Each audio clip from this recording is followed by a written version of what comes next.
कारोबारी जिंदगी कब और कितना बहाल होगा, आज फैसला किया जाएगा। वज़ीर-ए-आज़म की ज़ेर सदारत कौमी राबिता कमेटी का इजलास आज होगा। लॉकडाउन में नरमी से मुताल्लिक फैसलों की तौसीक और SOP की मंजूरी दी जाएगी। वज़राए आला, वज़ीर-ए-आज़म आज़ाद कश्मीर और अस्करी हुक्काम इजलास में शरीक होंगे। कमांड एंड ऑपरेशन सेंटर सिफारिशात पेश करेगा। ज़राए के मुताबिक मुल्क भर में तिजारती मराकज़ 10 मई से खोले जाने का इम्कान है।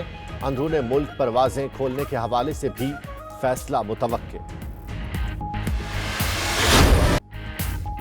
सूबाई हुकूमतों ने ट्रेन ऑपरेशन और पब्लिक ट्रांसपोर्ट फौरी बहाल करने की मुखालफत कर दी।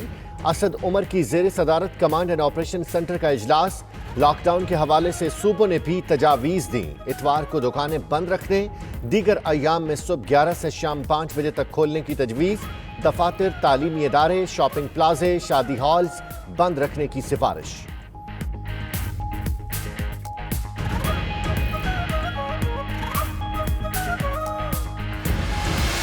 ट्रेन चलने के अलावा कोई चाराकार नहीं है, वरना ये अगर ट्रेन अब ईद पे ना चली तो ये बहुत अरसे के लिए ट्रेन बंद हो जाएगी अगर ईद से पहले ना चली। फिर ये 2-3 महीने, क्योंकि ये सीज़न है जुलाई के, हमारे पास पैसे नहीं है। ट्रेनें चलाने के सिवा अब कोई चारा नहीं। वजीर रेलवे शेख रशीद की प्रोग्राम हार्ट टॉक में गुफ्तगू। बोले, ट्रेनें अगर ईद से पहले ना चली तो लंबे अरसे के लिए बंद हो जाएंगी।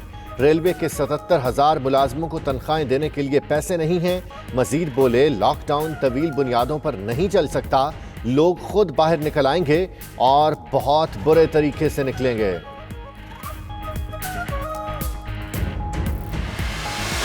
मुल्क भर के तालीमी इदारे 1 जून के बाद भी बंद रखने की तजवीज़। वज़ीर तालीम शफकत महमूद की ज़ेर सदारत कॉन्फ्रेंस। पंजाब, सिंध और बलोचिस्तान की हुकूमतों ने 1 जून से तालीमी इदारे खोलने की मुखालफत कर दी।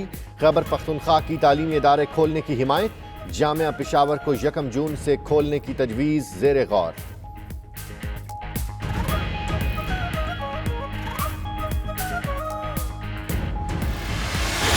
वज़ीर आला ने मुतल्लिका महकमों से हतमी प्लान तलब कर लिया। सिलोन और बार्बर शॉप्स रोजाना मखसूस औकात में खोलने का फैसला। कपड़े, pipe, steel, spare parts, machinery, बिजली के सामान की दुकानें SOP के तहत खोली जाएंगी। लाहौर में पार्क्स खोलने के लिए SOP की तैयारी। उधर खैबर पख्तूनख्वा में लॉकडाउन में मजीद नरमी।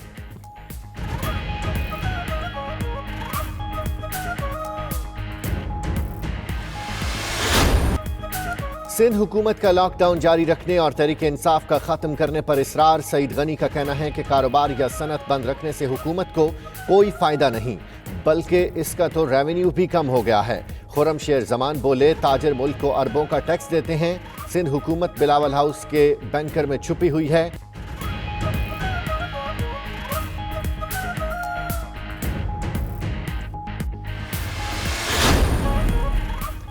वज़ीर-ए-आज़म से DGISI की मुलाकात। कौमी सलामती उमूर पर तबादला ख्याल। लेफ्टिनेंट जनरल फैज़ हमीद ने सिक्योरिटी सूरत हाल पर ब्रीफिंग दी। इमरान खान से मुआविन खुसूसी मुईद यूसुफ ने भी मुलाकात की और दीगर मामलात पर बातचीत। वज़ीर-ए-आज़म से अली जैदी, अली अमीन और चेयरमैन हबीब बैंक की भी मुलाकात।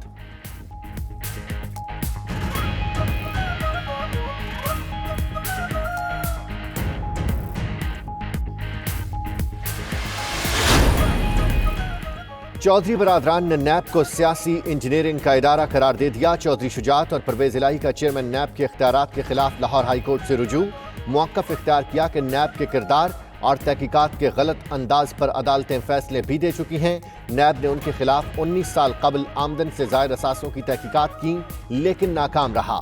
मामला दोबारा खोलने से रोका जाए।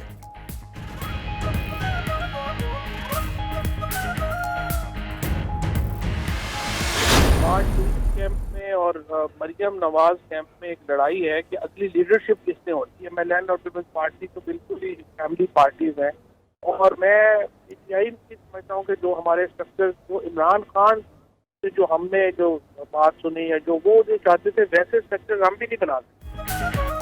फवाद चौधरी का कहना है कि अगली लीडरशिप के लिए शहबाज शरीफ कैंप और मरियम नवाज कैंप में लड़ाई जारी है। पीपल्स पार्टी और नून लीग फैमिली पार्टनर हैं।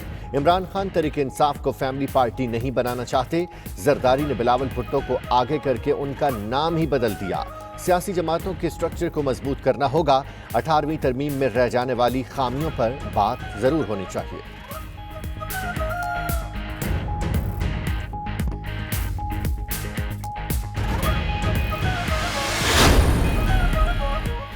अमेरिका की एक बार फिर चीन पर इल्जाम तराशी। अमेरिकी वजीर खारजा माइक पॉम्पियो कहते हैं चीन का अमेरिकी इल्जामात पर रद्द अमल। कहा अमेरिका को ब्लेम गेम खत्म करनी चाहिए, अमेरिका के पास कोई सबूत नहीं। अमेरिकी वजीर खारजा बार बार दावों के बावजूद कोई सबूत पेश नहीं कर सके।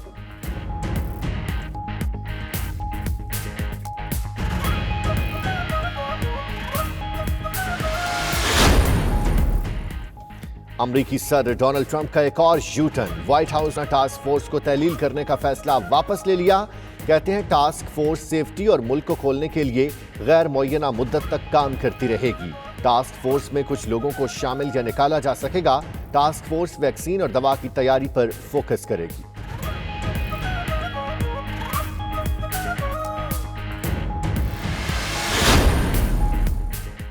जर्मनी में हालात मामूल पर आने लगे। चांसलर एंजेला मर्केल कहती हैं अब लोग अवामी जगहों पर एक दूसरे से मिल सकते हैं और खा पी सकते हैं। पार्लियामेंट ने हुकूमत को लॉकडाउन में नरमी के बाद नक्लो हमल को महदूद रखने की इजाजत भी दे दी।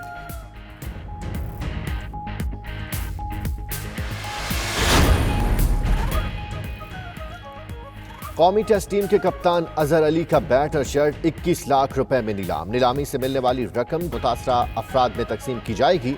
अजहर अली कहते हैं वो नीलामी में हिस्सा लेने वाले अफराद के बेहद मशकूर हैं।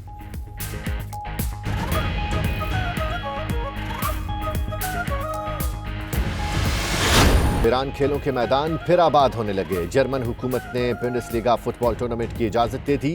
तमाशाइयों के बगैर बंद दरवाजों में 15 मई से मैच हो सकते हैं। उधर ब्राजील के फुटबॉल क्लब्स का हिफाजती इंतजाम के साथ सरगर्मियों का आगाज। क्लब्स ने समाजी फासले रखते हुए प्रैक्टिस की।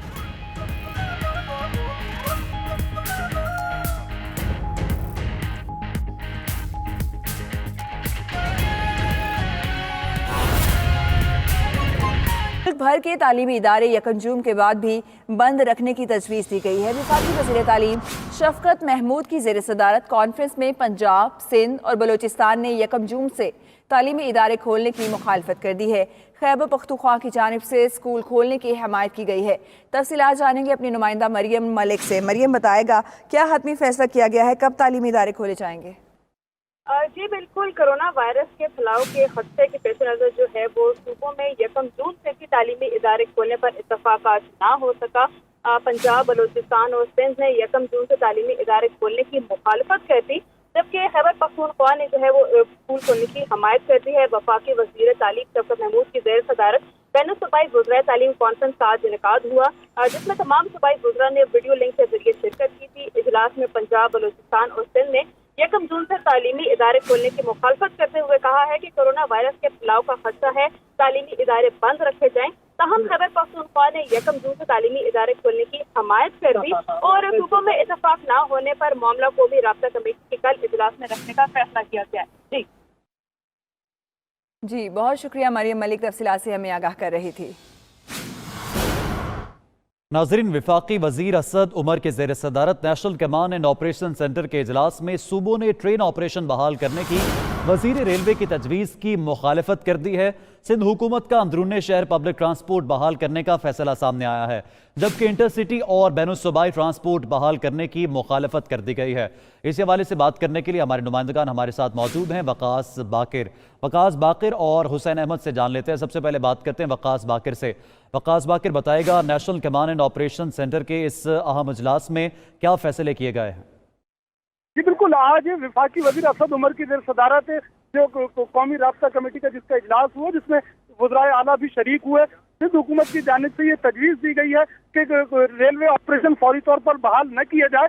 वफाकी वज़ीर असद उमर की ज़ेर सदारत इजलास में दीगर सूबों ने भी ट्रेन ऑपरेशन बहाल करने की मुखालफत की है, जबकि बैनुल सूबाई ट्रांसपोर्ट सर्विस की बहाली की भी तमाम सूबों की जानिब से मुखालफत की गई है। सिंध हुकूमत ने तजवीज़ दी है कि मरहलावार इंट्रा सिटी यानी अंदरूनी शहर पब्लिक ट्रांसपोर्ट बहाल की जाए, जबकि जो कारोबारी सरगर्मी है उनको भी मुकम्मल तौर पर बहाल करने के बजाय मरहलावार बहाल किया जाए। सिंध हुकूमत की जानिब से तजवीज़ में कहा गया है कि पहले मरहले में देही इलाकों में कारोबारी सरगर्मी और छोटी दुकानों को खोला जाए, उसके बाद बतदरीज फिर बड़ी मार्केटें और फिर मुकम्मल कारोबारी सरगर्मियां, जिस तरह कोरोना वायरस की सूरत हाल बेहतर होती जाए, उसके बाद जो है कारोबारी सरगर्मियां मुकम्मल तौर पर बहाल की जाए। इसके अलावा सिंध हुकूमत ने यह भी तजवीज़ दी है कि नमाज ईद और अय्याम ईद के हवाले से भी इस वक्त ही फैसला कर लिया जाए और एक SOP तैयार की जाए कि किस तरह जो है नमाज ईद और अय्याम ईद के इज्तिमात को मुकम्मल करना है और इस हवाले से क्या हिकमत अमली अपनाई जाएगी।